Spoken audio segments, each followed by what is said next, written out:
नमस्कार भक्तों, इस वीडियो में आप जानेंगे धनतेरस के अवसर पर आपको गलती से भी कौन सी वस्तु नहीं खरीदना चाहिए, अन्यथा पूरा साल गरीबी बढ़ सकती है।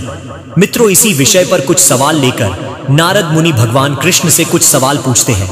वह यह जानना चाहते हैं कि धनतेरस के दिन क्या खरीदना चाहिए जिससे पारिवारिक जीवन में धन धान्य से घर भरा रहे हैं, और ऐसे कौन सी गलतियां हैं जिन्हें अनजाने में करने से भी जीवन में उथल पुथल मच सकती है। तो प्रिय भक्तों, वीडियो बहुत जानकारीपूर्ण है।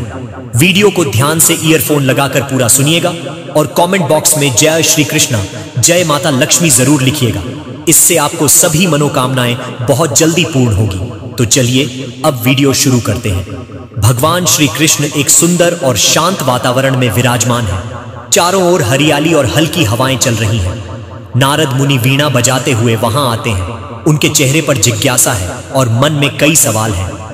नारद ने कहा, हाथ जोड़ते हुए भगवान श्री कृष्ण को प्रणाम करते हैं। जय श्री कृष्ण प्रभु, आप तो सर्वज्ञ हैं। मेरे मन में एक शंका उत्पन्न हुई है जिसे आज आपके समक्ष रखना चाहता हूं। धनतेरस का पर्व निकट आ रहा है और मुझे समझ नहीं आ रहा कि इस दिन क्या क्या क्रियाएं करनी चाहिए और कौन सी वस्तुएं खरीदनी चाहिए जिससे मां लक्ष्मी की कृपा हम पर बनी रहे।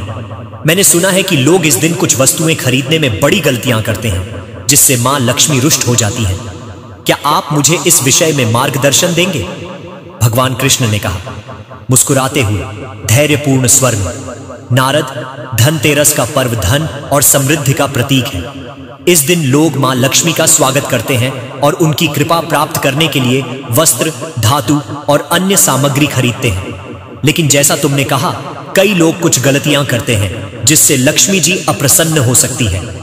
चलो मैं तुम्हें विस्तार से बताता हूं कि इस दिन क्या करना चाहिए और क्या नहीं। नारद ने कहा, चौंकते हुए, प्रभु, क्या वास्तव में कुछ ऐसी वस्तुएं हैं जिन्हें खरीदने से मां लक्ष्मी अप्रसन्न हो जाती है? कृपया मुझे बताएं कि लोग कौन सी गलती सबसे अधिक करते हैं।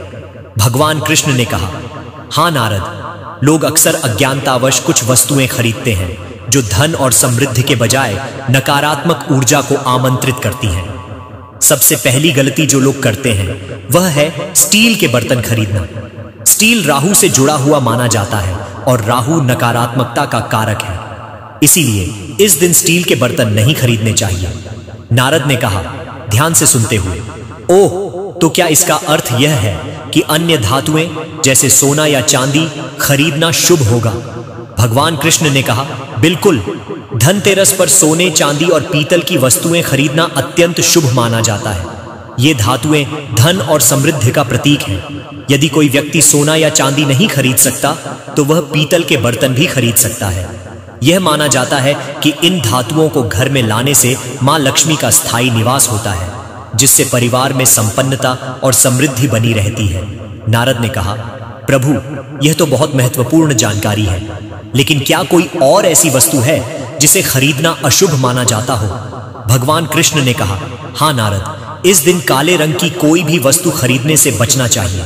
काला रंग नकारात्मक ऊर्जा का प्रतीक है और यह धनतेरस जैसे शुभ अवसर पर शुभ नहीं माना जाता।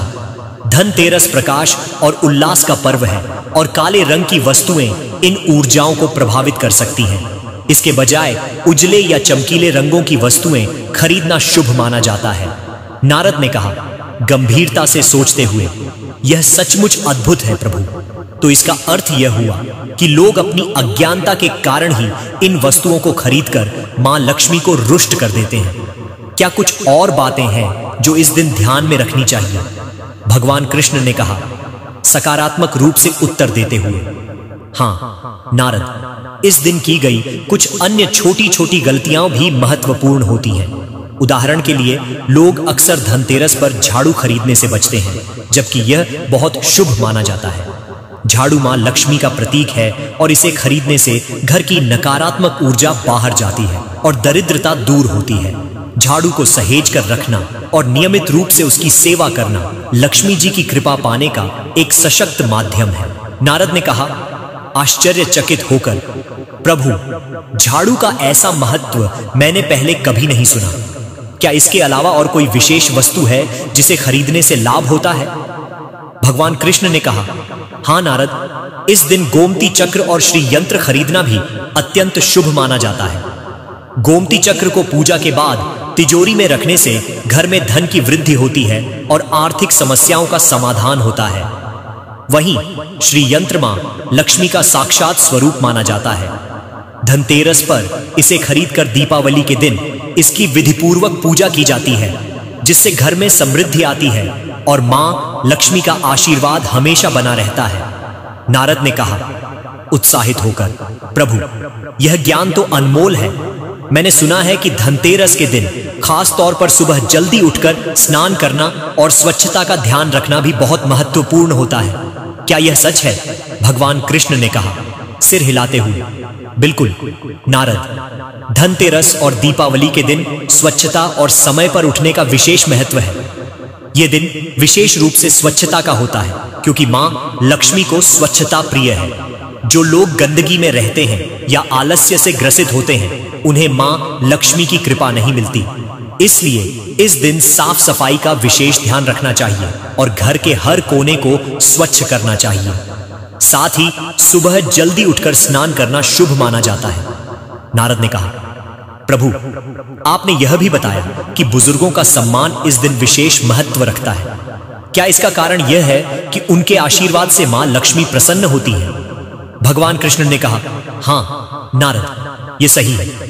बुजुर्गों का सम्मान करना सदा ही शुभ होता है और विशेषकर धनतेरस के दिन तो और भी महत्वपूर्ण होता है। जो लोग अपने माता पिता और बुजुर्गों का आदर करते हैं, उन्हें मां लक्ष्मी का आशीर्वाद प्राप्त होता है।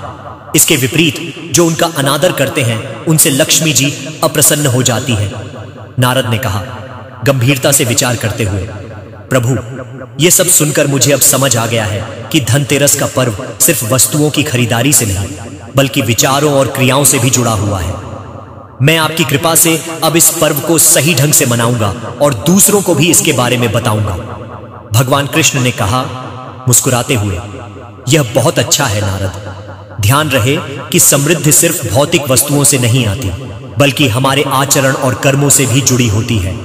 जो लोग सच्चे मन से मां लक्ष्मी का आदर करते हैं और अपने कर्मों में सद्भावना रखते हैं, उन्हें सदैव मां लक्ष्मी की कृपा प्राप्त होती है। नारद ने कहा भगवान को प्रणाम करते हुए, धन्यवाद प्रभु, आपने मेरी शंकाओं का समाधान कर दिया। अब मैं स्पष्ट हूं कि कैसे धनतेरस का पर्व मनाना चाहिए और मां लक्ष्मी का आशीर्वाद कैसे प्राप्त किया जा सकता है।